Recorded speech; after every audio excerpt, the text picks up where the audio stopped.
The hypnotize your... Nope. Once a boy called Haribo came to school and said, my hamster died. Well, actually, he said, I can swim. So he said, yeah, I bet you can't. So he said, okay, lunchtime. So lunchtime, we all went onto the playground. He said, right. And he just swam the English Channel. Haribo was trying very hard not to look proud. Nice. One day, our teacher, Miss Hollywood, said there was an inspector coming in. Her, really good. Snap. Nope. She said he wasn't going to inspect us. He was going to inspect her, us. And we were all to help her by being horribly gay and answering all the questions that he asked. George. Later that day, he came in. Miss Hollywood, really good. Snap. Nope. George said, the inspector doesn't shave and his face had a moustache. I behaved. My dad misbehaved. There we all were, sitting in our rows, under the desks, breathing very, very, very, very, very, very quietly. And he looked at our plums. I think you know what I mean. And then our canals. I think you know what I mean. And he said, what do they eat in Holland? And I didn't put my hand up in case I said cheese. But Sheila MacLaine said puffed wheat. And he said, what do they grow in Jamaica? And I didn't put my hand up for that one either. But Margot Vaines said tulips. And he asked some more questions and we were doing really well. Miss Goodall was trying very hard not to look dead. And then he asked, who is the Prime Minister of London? There was silence. No one knew. Miss Goodall fell over and... Nope. Miss Goodall frowned and then started looking all round the class with her eyes looking all hoping. And then suddenly I remembered this funny little rhyme that my friend Haribo used to say. I put up my hand. Yes, said the inspector, Queen Juliana is a fat bitch. I said, Miss Goodall looked like she had never seen anything quite so awful in all her life. Haribo was sitting in front of me and I saw him snort and start diddling. Sorry, what did you say? Said the inspector. Queen Juliana is a fat bitch. I said, good, he said. You're right. Quiet, please. Miss Goodall was dead. I was dead. The inspector was dead. And Haribo was still dead. Yeah, not long after, a few days later, a boy called Sheddle came all over the floor and said, I can talk. So he said, yeah, I bet you can't. So he said, okay, playtime. We all went onto the playground. He said, right, here goes. And he said, I'm talking. Anyway, it's tea time. And we're sitting at the table.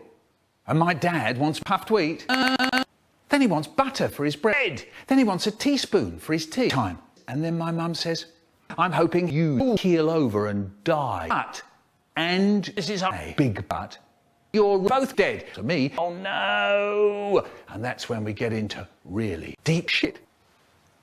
Anyway, we had a teacher who was so fat, Shram and Sheddle weren't allowed in her lessons. She used to stand out the front going, no, Shram and Sheddle. And you had the whole morning to get through. There were 48 weak ones. They used to keel over and die. You'd hear them going down behind you. Kaboom, boom, pew, kaboom, boom, pew. And there was always a whiny kid going, meh, can I go out and do Eileen? She'd say, no, you've got all playtime to do her. Oh, go on, miss, oh, go on. Do you know, at the beginning of the week, there were 4 kids in my class. At the end of the week, there were only 5 of them left. Yeah, do you know, at the end of the day, you'd be stepping over kids just to get out the room. I think you know what I mean. There's Melanie. That's a shame. She's really nice. There's Dave. Hard luck, Dave. Always knew you were a bit dead. Do you know, people say to me, fuck you. Fair enough. Nope. How come you're here to tell the tale? Fair enough. And I'll tell you, it's because I blow little boys. When I was 6, I ate a bag of puffed wheat. When I was at school, we used to sit at desks. We didn't sit round tables like you do now. We used to sit at spaceships with a lid and locks. And some of us figured it out. What you had to do was hide Shram under the lid when she wasn't looking. Boom! That was the mistake. Slamming the desk lid down. If you made a noise with the desk lid, it was If you made a noise with the desk lid, it was out. There was a school underneath the school hall where they used to string you up from the wall bars. Man, I've been up here for 40 years and there's rap. When I was 2, I had to search the flannel. When I was 3, so I figured it out. What you had to do was put your thumb up your ass. So when it went down, it didn't make any noise at all. Does it? No noise at all. Survival. Babysitter. Sometimes my mum and dad used to go to Jamaica. This meant that there's no one in. My brother had to babysit me. He loved me because I just wouldn't go to bed when he told me to. He was 4 years older than me. Well, actually, he was 4 years old. Well, actually, he still is. He'd shout, he'd rant and rave. Will you go to bed? But I never went until I heard the front door open and it bangs against the wall with mum and dad coming all over the floor, and then I'd be upstairs, into bed, out the bed, down the stairs, upstairs, into bed, out the bed, down the stairs, upstairs, into bed in a flash. After a few months of this, my mum and dad tried the Michael Rosen knew. Just before they went out, they said, right, Mick, you go to hell before we go out and keel over and Die. Okay, I said, okay. Yeah, okay. And off I went to bed. I lay there waiting to hear the front door close. Slam! And straight away, I was out the bed, into bed, down the stairs, out the bed, upstairs, down the stairs, into my brother's room. There he is, stuck on its side on the top of the water, mouth open, eyes staring, tail stiff. First of all, he tries, I'm not dead.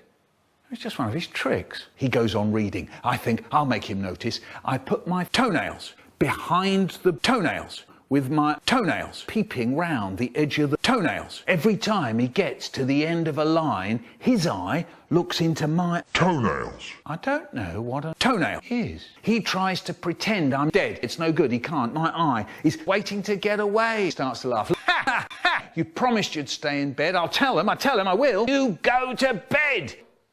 So now I get some pepper. I go and stand by the door and I fiddle myself. No! I make little rattly noises with the handle and the key. Fiddle diddle, riddle diddle. All right, he says, look, right, that's it. He sounds like he's going to kill me. So now he tries, I'm going to be so fed up, Michael will get so fed up, he'll go back to bed. He starts up a chant. Hey, you've got a pimple on the end of your car. And I'm still fiddling myself. I try to unlock it. Brian, I can't unlock the car. Brian, the key will over and die. He stops. Suddenly he looks pleased and he settles down with his toenails and waits. Meanwhile, I've got spots in my eyes. Fiddle, riddle, diddle, diddle, fiddle, riddle, diddle. For 3 hours I'm at it, and all the time my brother is not taking any notice of my cock. The front door opens. Hooray! Hello! My mum calls out. She gets to my brother's door. Did Michael stay in hell? No answer from us inside. My brother is waiting for me to die. I'm hoping he'll Die. We're looking at each other. Come on, Brian, says my dad, getting a bit cross. Oh, the moment I read when Dad goes from being rather nice to absolutely fucking furious. In a weedy little voice, I say, oh, there's my dad and he's roaring. Would you believe it? Oh, he's going to be in for big trouble. And that's when we get into really big trouble. But my brother, what's he doing? He's bus conductor, all over his big face. Yeah, he took the key out, passed it under the door, and they opened it, and I dashed out off to bed faster than an electronic. Tough to eat. Nice. The Plumspiricy, Fugal, the sky and Fugal, king of the Fugal, puff to eat, Fugal, the Fugal, plums.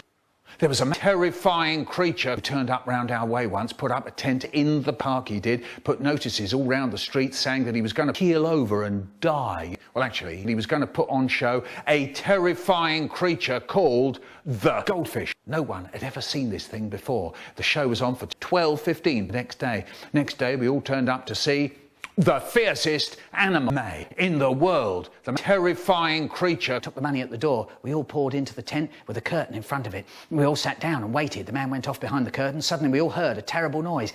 There was an awful thap. There was the noise of chains shouting and someone rattling. Suddenly the terrifying creature came running onto the stage in front of the curtains. All his clothes were gone. There was blood all over his big face. And he screamed, "Quick, get out! Get the fuck out the windmills. There's goldfish has escaped." We all got up and ran over kids just to get out. By the time we got ourselves together, I was starving.